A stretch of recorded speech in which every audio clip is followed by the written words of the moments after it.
Welcome to SP study point. स्वागत है आपका आपके अपने परिवार एसपी स्टडी पॉइंट में। मैं सोनू आप सभी दोस्तों का हार्दिक स्वागत करता हूं। दोस्तों, आज की ये क्लास बीएससी फर्स्ट ईयर यानी फर्स्ट सेमेस्टर वालों के लिए बहुत इम्पॉर्टेंट होने वाली है, क्योंकि आज की इस क्लास में मैं लेके आया हूं आप सभी के लिए सॉल्व पेपर। आप सभी के लिए सॉल्व पेपर लेकर आया हूं।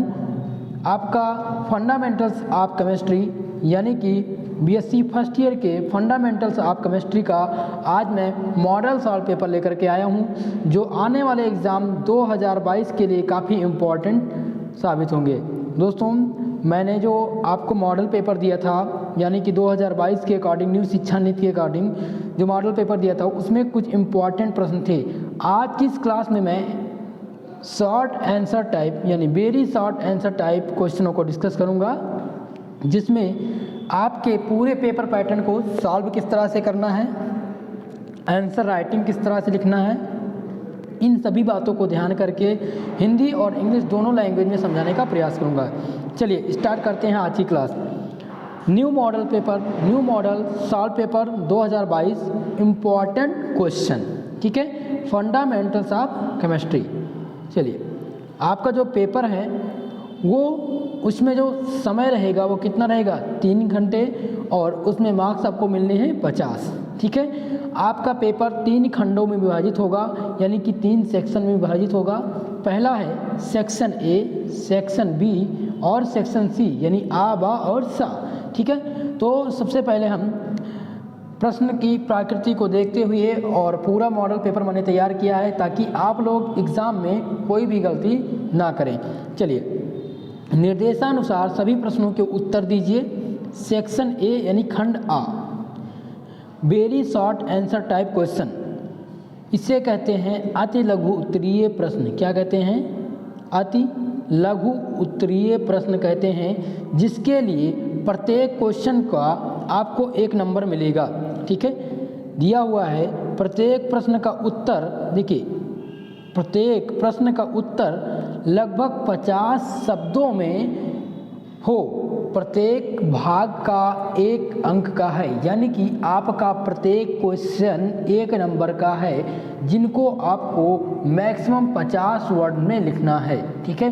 अब आपको ये नहीं कि मुझे श्योर 50 में ही लिखना है, ये मैक्सिमम मार्क्स है, मैक्सिमम वर्ड्स हैं। आप लगभग मानकर चलिए 25 प्लस वर्ड जरूर लिखें, ठीक है, एग्जाम में 1 नंबर वाले यानी very short answer type question में। चलिए इंपॉर्टेंट क्वेश्चन को देखते हैं और उनका सलूशन हम देखते हैं। चलिए, पहला प्रश्न पूछा गया है, right A short note on resonance, यानी कि अनुनाद पर संक्षिप्त टिप्पणी लिखिए। मेरे प्यारे दोस्तों, आपको ध्यान देना है कि इम्पॉर्टेंट जो प्रश्न मैं दे रहा हूँ, आपको जो मॉडल सॉल्व पेपर में करा रहा हूँ, ये बहुत ही इम्पॉर्टेंट साबित होंगे आपके आने वाले एग्जाम में। तो वीडियो को पूरा देखिएगा दोस्तों।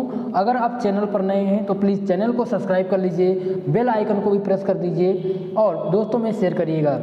दोस्तों, अगर आप बेल आइकन को प्रेस करे रहेंगे तो हमारी क्लास का नोटिफिकेशन आप तक प्राप्त होता रहेगा, ठीक है मित्रों। और अगर पसंद आया हो वीडियो तो प्लीज़ एक बार लाइक कर दीजिए। चलिए स्टार्ट करते हैं class.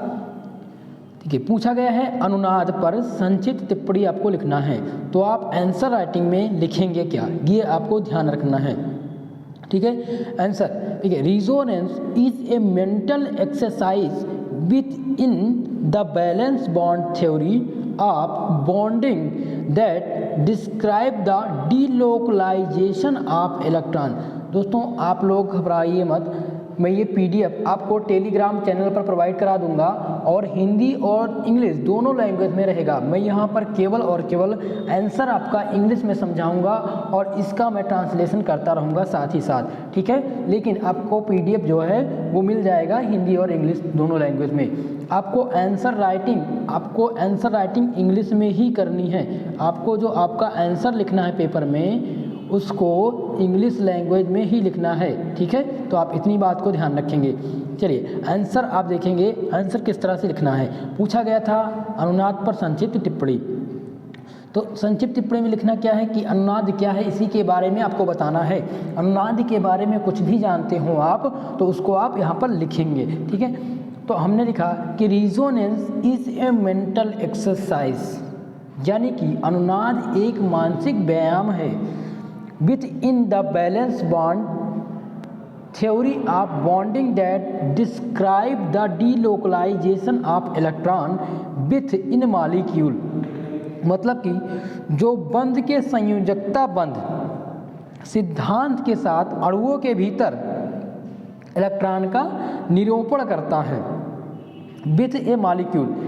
It involve the constituting multiple Lewis structure, यानी ये इनमें से बहुत सारे लुईस स्ट्रक्चर शामिल होते हैं। यानी कि जब अनुनाद की बात की जाए तो आप लोग ध्यान रखेंगे कि कोई भी एलिमेंट हो, कोई भी स्ट्रक्चर हो, कोई भी एटम्स हो, उसके विभिन्न स्ट्रक्चर हो सकते हैं। जैसा कि मैंने रिजोनेंस क्या है, रिजोनेंस एंड रिजोनेंस एनर्जी पर मैंने पिछली क्लास में बता दिया था आपको, ठीक है। तो आप लोग उस क्लास को ज़रूर देखिए, तब आपको ये आंसर समझ में आ जाएगा, ठीक है। पहला आंसर आपका कंप्लीट हो गया। एक बार हिंदी में इसको बता देता हूँ। अनुनाद पर संक्षिप्त टिप्पणी लिखिए। तो अनुनाद आप लिखेंगे, अनुनाद एक मानसिक व्यायाम है जो बंध के संयोजकता बंध सिद्धांत के साथ अणुओं के भीतर इलेक्ट्रॉन का निरूपण करता है तथा इसमें लुईस संरचना के बहुत सारे निर्माण शामिल होते हैं। जब वे आपस में एक दूसरे से जुड़ जाते हैं और उनके संपूर्ण इलेक्ट्रॉनिक संरचना को क्या करते हैं, प्रदर्शित करते हैं, यही रिजोनेंस कहलाता है, ठीक है। तो ये आपका पहला का आंसर हो गया है। चलिए दूसरे प्रश्न को देखते हैं। दूसरा प्रश्न पूछा गया है, why polarizing power of Cu+ ion is greater than Na+। पूछा गया है कि Cu की ध्रुवण क्षमता Na+ आयन से अधिक क्यों होती है, यानी क्यों है, आपको बताना है। तो आप क्या लिखेंगे, क्या बताएंगे, देखिए क्या बताएंगे, polarizing power of Cu is greater than Na+ because, यानी कि देखो धनायन की ध्रुवण शक्ति उसके आकार और आवेश पर निर्भर करती है। यानी कि पोलराइजिंग पावर यानी ध्रुवण क्षमता जो है वो कॉपर की ग्रेटर यानी कि बड़ी इसलिए होती है क्योंकि धनायन की ध्रुवण क्षमता उसके आकार और आवेश के घनत्व पर निर्भर करती है, ठीक है। Positive charge more will be, ठीक है। तो इतनी बात समझ में आ गई, चलिए बढ़ते हैं आगे। अब फिर है इट्स पोलराइजिंग पावर, मतलब कि एक बार समझ लेंगे आयनन की ध्रुवण शक्ति उसके आकार और आवेश घनत्व पर निर्भर करती है, ठीक है। अब as the Cu ion is smaller than Na+ ion, देखिए अधिक धनात्मक आवेश वाला धनायन जितना छोटा होगा उसकी ध्रुवण शक्ति उतनी ही अधिक हो जाती है।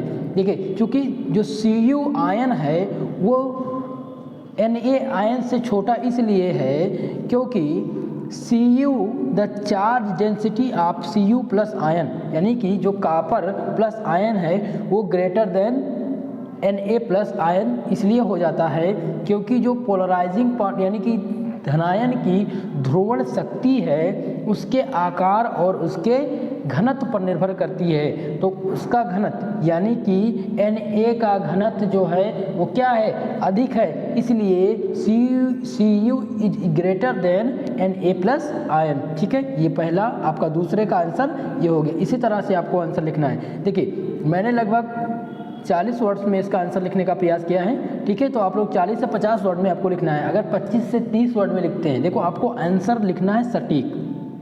आप जो स्टार्टिंग में लिखें वो सटीक आंसर दें, क्लियर लिखा हो, चाहे वो 20 ही वर्ड क्यों ना हो, ठीक है। वो आपके 50 वर्ड पर नहीं डिपेंड करता, वो आपका आंसर डिपेंड करता है कि आपके आंसर में कितनी क्लियरिटी है, कितने साफ सुथरे लिखे हैं और आपने आंसर क्या लिखा है, पूछ क्या रहा है और लिखा क्या है आपने। ये नहीं कि पूछा जाए बंड रूल आप लिख दें, उसमें बेंड का रूल पूछ जाए और उसने आप लिख दिया अबव प्रिंसिपल, तो ऐसा नहीं लिखना है आपको, ठीक है। जो पूछा जाए वही आपको बताना है। चलिए तीसरे नंबर प्रश्न को देखते हैं। तीसरा प्रश्न क्या है, पूछा गया है what is bent rule. Bent का नियम क्या है। बहुत ही इम्पॉर्टेंट प्रश्न है ये बहुत ही इम्पॉर्टेंट प्रश्न है, मोस्ट इम्पॉर्टेंट क्वेश्चन है ये आपसे पूछा जाएगा ज़रूर, ठीक है। तो ये प्रश्न आप लोग अच्छे से तैयार कर लीजिए, यहीं पर रट लीजिए, कहीं भूलने की ज़रूरत नहीं है और यहीं पर मैं इसको तैयार करा दूंगा। चलिए, बेंट का नियम क्या है आपको बताना है। आंसर इसका क्या लिखेंगे आप, in chemistry bent rule describe, in chemistry bent rule describe and explain the relationship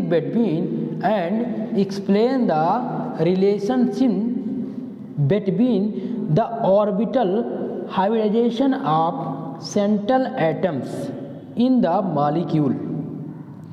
The rule was stated by Henry A. Bund. देखिए, रसायन विज्ञान में यानी इन केमिस्ट्री रसायन विज्ञान बर्न्स रूल मतलब बेंट का नियम describe the explain the relationship between orbital hybridization and central items, यानी कि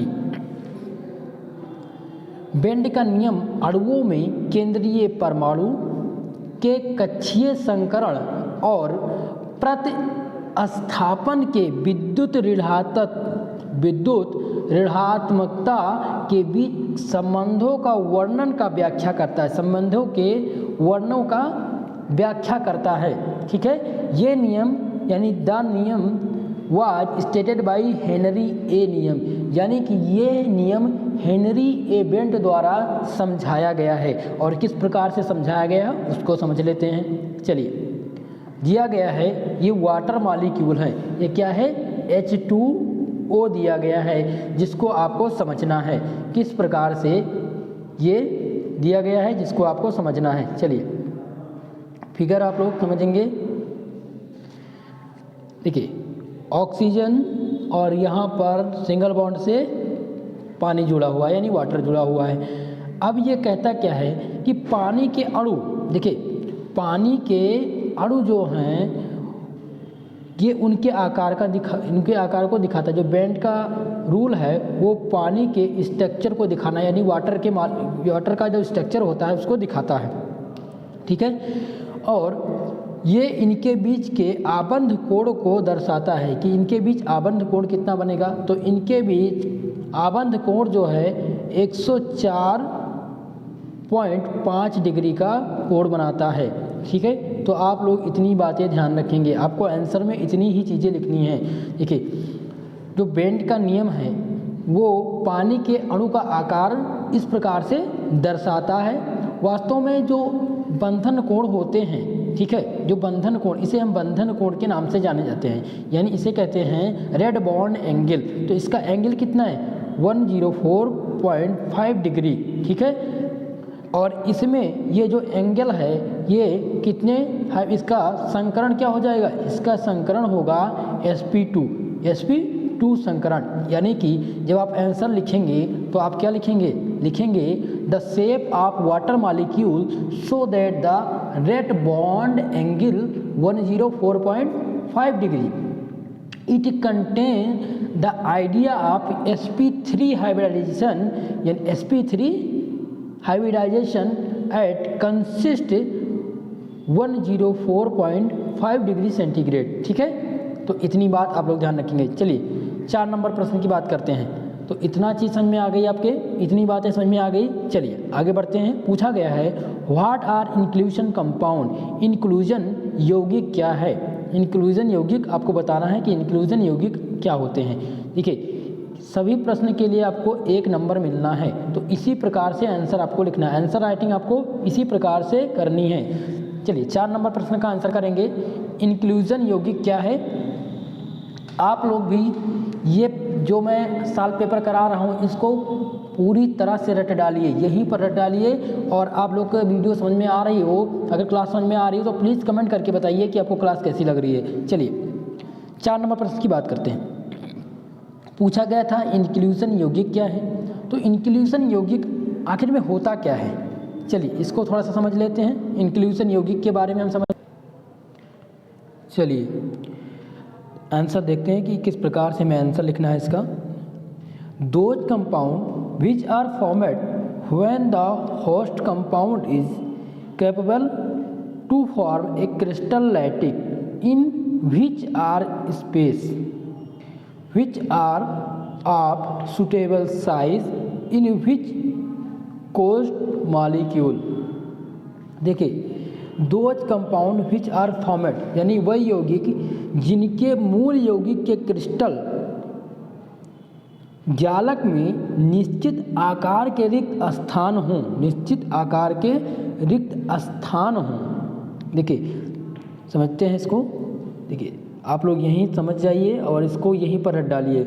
पेंसिल, एक पेन और एक कॉपी लेकर के ही बैठिए। जैसे ही मैं प्रश्न बोलूँ व्हाट इज इंक्लूजन कंपाउंड, आप नोट करके और जैसे जैसे मैं आंसर बोलता जाता हूँ वैसे वैसे आप लिखने का प्रैक्टिस करिए। देखिए अगर आप लिखने का प्रैक्टिस करेंगे तो आपके दिमाग में ये सारी चीज़ें बैठ जाएंगी। अगर आप एक दो बार रिवीजन कर लेंगे तो ये क्वेश्चन आपके तैयार हो जाएंगे। ठीक है मित्रों, चलिए। Those compound which are formed when the host compound is capable, मतलब कि वह यौगिक जिनके मूल यौगिक के क्रिस्टल जालक में निश्चित आकार के रिक्त स्थान हो, which are space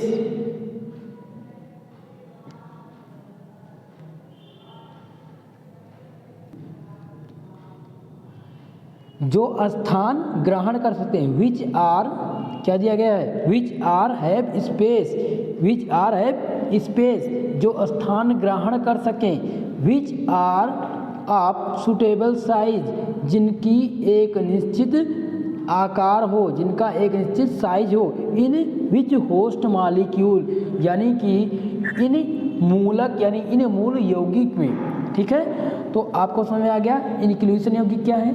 तो इंक्लूजन यौगिक वह यौगिक हैं जिनके मूल यौगिक के क्रिस्टल जालक में निश्चित आकार के रिक्त स्थान हों, जिनमें दूसरे अणु एक स्थान पर ग्रहण कर सके, वह इंक्लूजन यौगिक कहलाते हैं। ठीक है, वह इंक्लूजन यौगिक कहलाते हैं। चलिए अगला प्रश्न सॉल्व करते हैं। अगला प्रश्न है 5 नंबर प्रश्न पूछा गया है। Write the hybridization state of each carbon atoms in following compound, मतलब निम्नलिखित में से प्रत्येक कार्बन परमाणु की संकरण अवस्था लिखिए। संकरण अवस्था लिखनी है प्रत्येक कार्बन एटम की। ऑप्शन ए और बी दो दिया गया है। CH2 double bond CH single bond CH2 single bond C triple bond CH। इसका आप लोग कमेंट बॉक्स में IPUSC नाम इसका लिख करके कमेंट बॉक्स में आप लोग दिखाएंगे इसका IPSC नाम क्या होता है। चलिए इसके प्रत्येक कार्बन की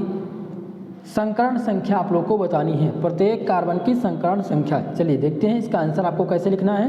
देखिए आंसर में आप लिखेंगे, इसको आप नंबरिंग कर लीजिए 1 2 3 4 5। ठीक है, क्योंकि जैसे आप IPSC नोमेनक्लेचर में नंबरिंग करते हैं उसी प्रकार से आप नंबरिंग कर लीजिए। CH2 CH इसमें sp संकरण होगा, C में केवल sp संकरण होगा, CH2 में sp3, CH में sp2 और CH2 में sp2 संकरण होगा।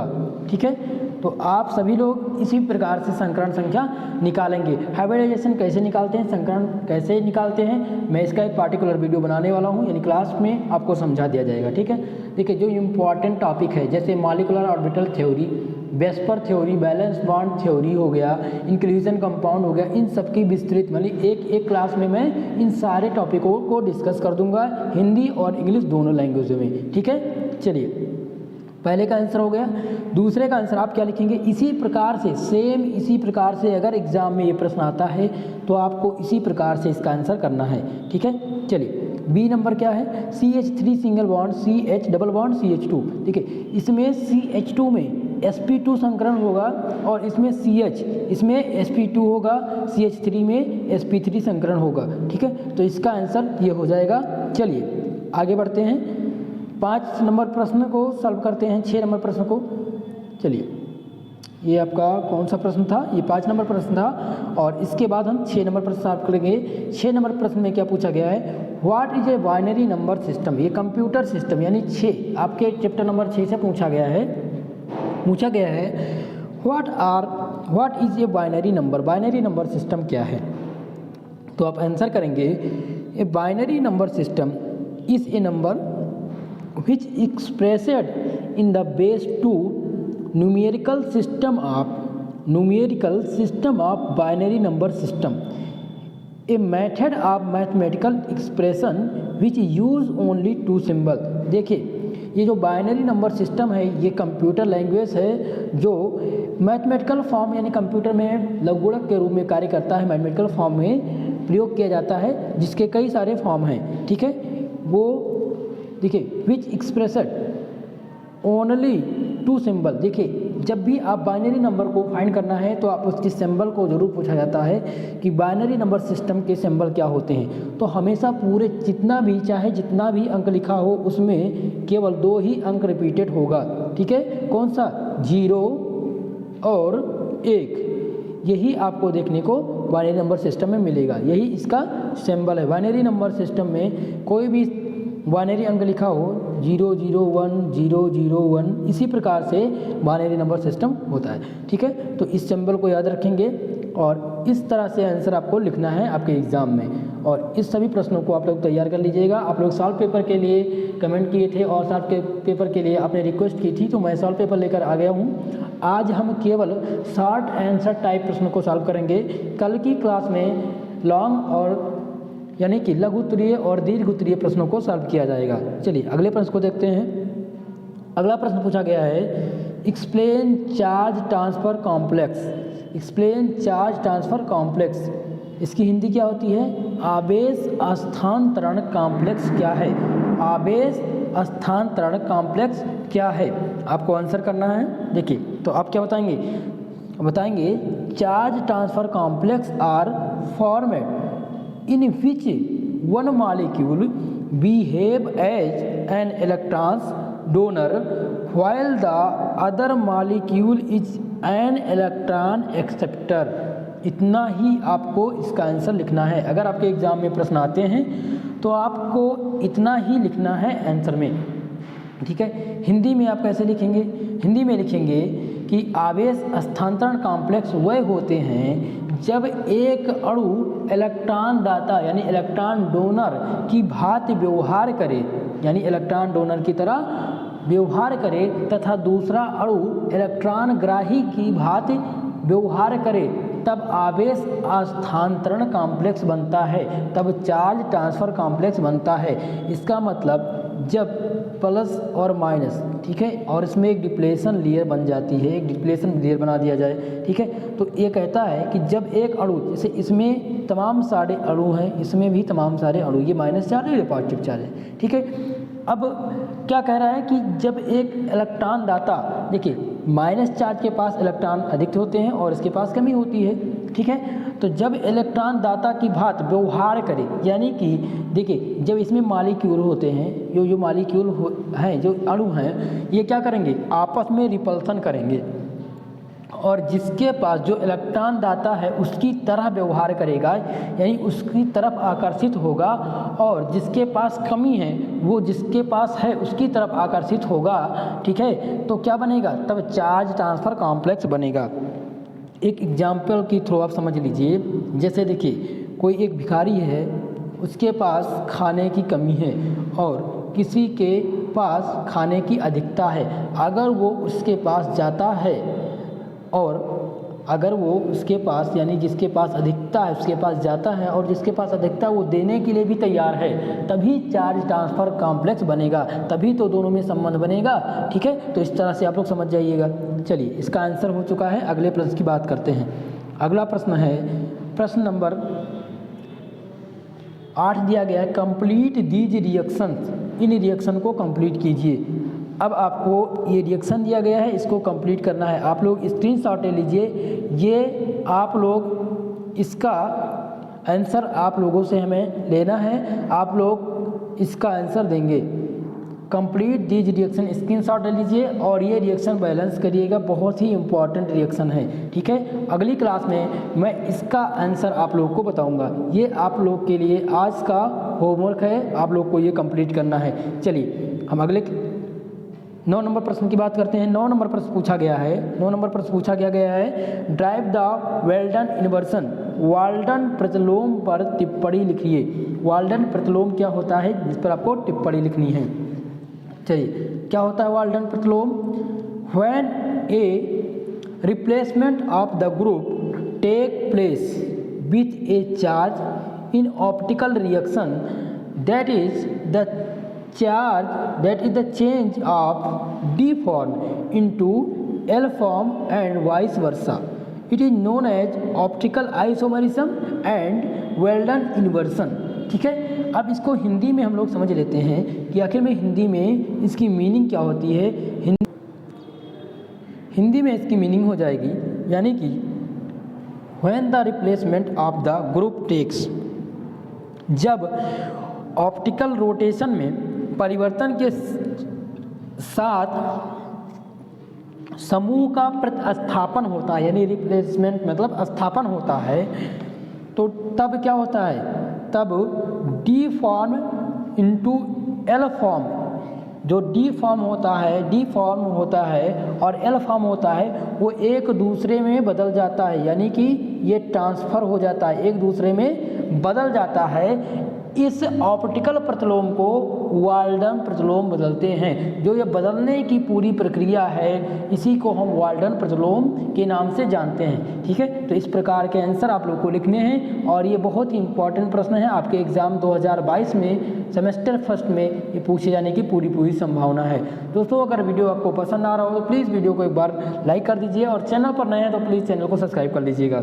चलिए, 10वां नंबर प्रश्न देखते हैं। 10वां प्रश्न पूछा गया है write the definition of logarithms. Logarithms की डिफिनेशन लिखनी है और लॉगरिथम्स क्या है आपको समझाना है। लघुगणक, ठीक है, तो लघुगणक क्या है? Logarithm of A given number, logarithm of A given number is the exponent of the power of which A selected number called the base. ठीक है, तो ये क्या है? लॉग, आप क्या लिखते हैं log a b equal to n, thus a n equal to b, where, यानी कि जहाँ पर n क्या है, n is exponent of base a, यानी कि जहाँ पर n क्या है, एक्सपोनेंट है किसका?